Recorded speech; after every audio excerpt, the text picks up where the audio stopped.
Hey everybody. So it seems like we're going to be off school for a little bit longer.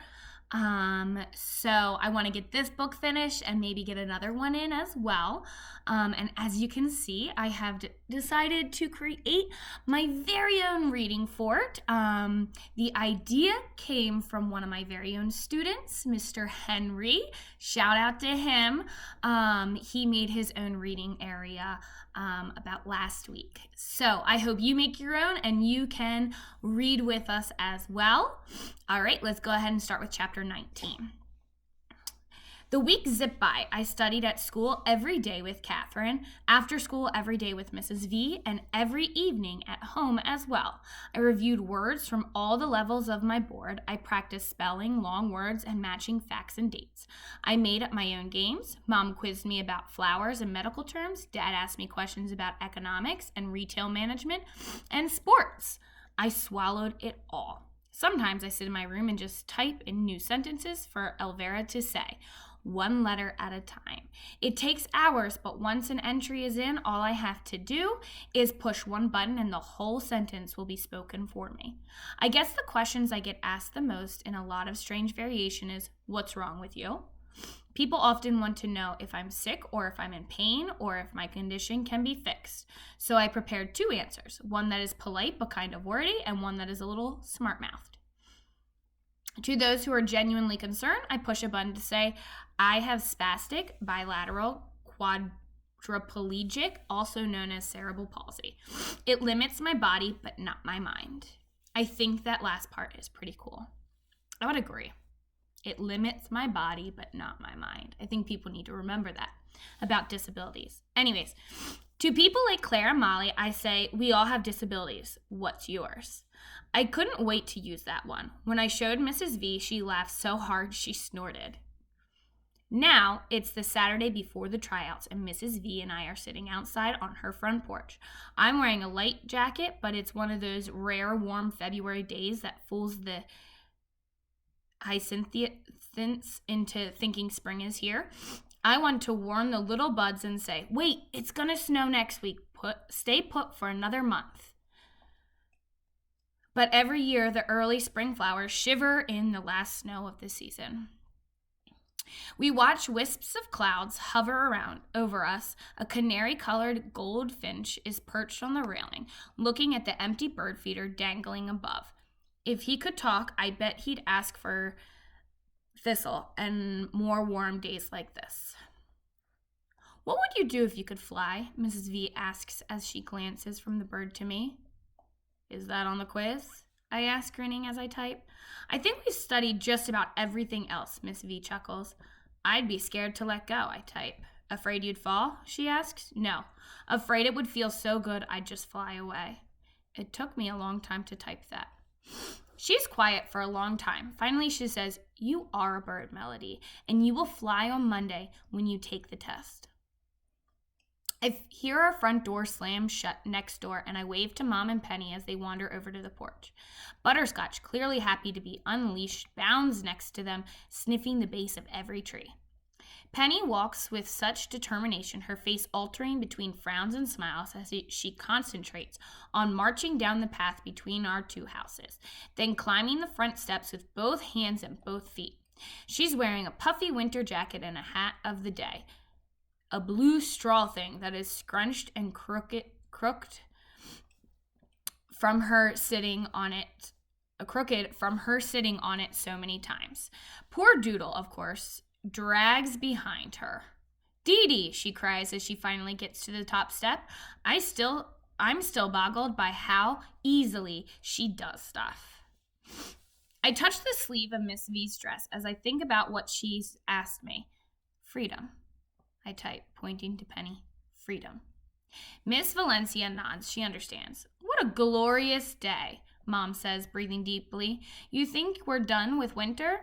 More cold coming, I type. You're right, but it sure is a nice preview, Mom says as she unzips Penny's jacket. How's the study team progressing? Butterscotch rests at the bottom of the steps. I swear the dog looks like she's smiling. Good, I say, through my Medi talker. Violet, you're amazing. Mom says. The time and effort you've put into teaching her and getting her ready for this test, and she breaks off, blinking hard. You must have taught her thousands of words. Nobody seems to be amazed that Penny is soaking up and learning thousands of words, Mrs. V replies with a shrug. Melody is no different. Mom nods in agreement. I know you're right, but it's just so much harder for Melody. No, it's harder for us. We have to figure out what's in her head.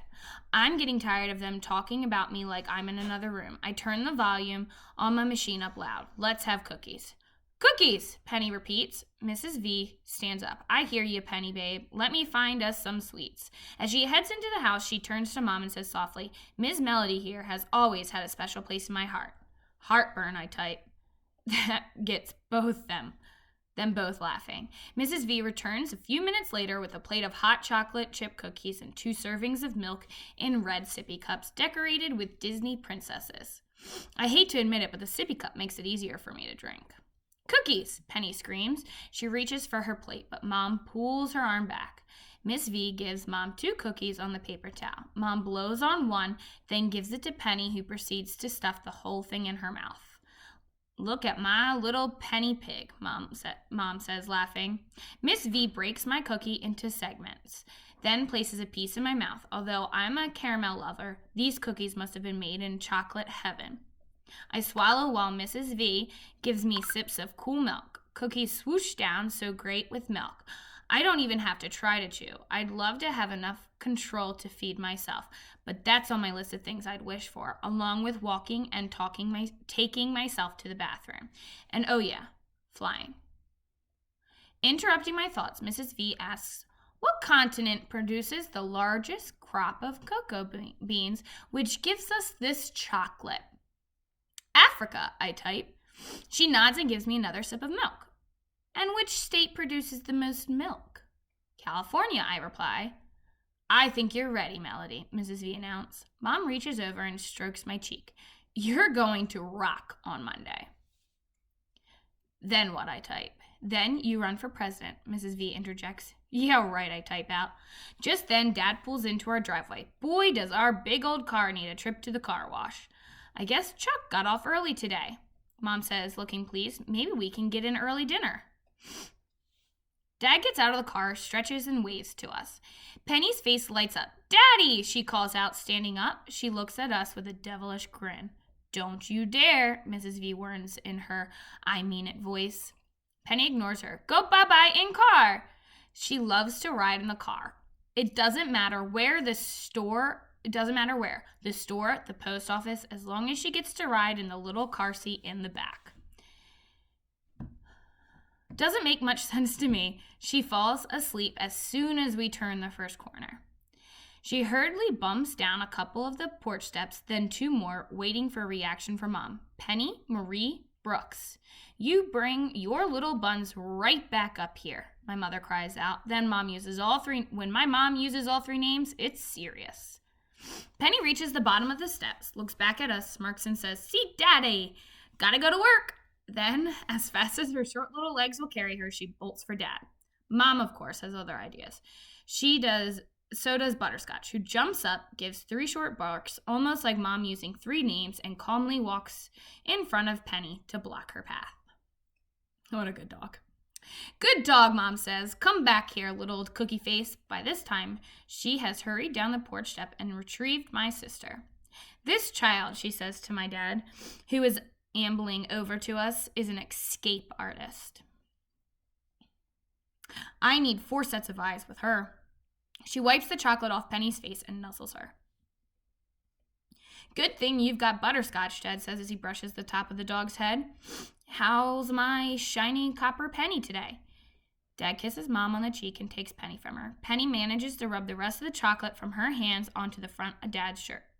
Just what I always wanted, Dad says as he glances down chocolate-covered clothes. The napkin of Mrs. V passes him, only smearing it more. Dad just laughs. Go work, Daddy? Daddy just got home. Give me a break, kiddo. He hands Penny gently to Mrs. V, then sits with Mom on the porch. And how's my favorite Melody? He asks me. Super, I type on the machine. Ready for your competition? Yup. I tap. Dad gets up and squats in front of me. You're going to ace that test and make the quiz team. I can tell he means it. I believe in me, and my family does, and Mrs. V. It's the rest of the world I'm not so sure of. Alrighty. I'll be back with chapter 20 in my reading fort later.